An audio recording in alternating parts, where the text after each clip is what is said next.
In this tutorial of Forensic 9.0, we will review the region of interest filter, which is right here, also right here. Forensic has the option to process only a selected area or a region of interest, ROI, of the original video.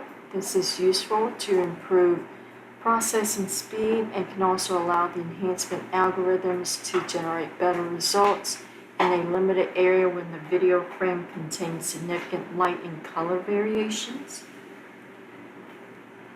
The ROI can be moved and resized using the corners when the ROI tool is selected.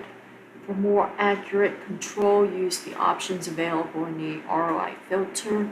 So we'll go ahead and turn off ROI. If you grab a hold of one of the corners, as you can see, the numbers here also do change. So the left here is for the top left corner pixel location on the x-axis, and then the top here is for the left corner pixel location on the y-axis. The width is the total width of the ROI. The height is the total height of the ROI. And you can always move it, resize it. And you can always reset it and try again.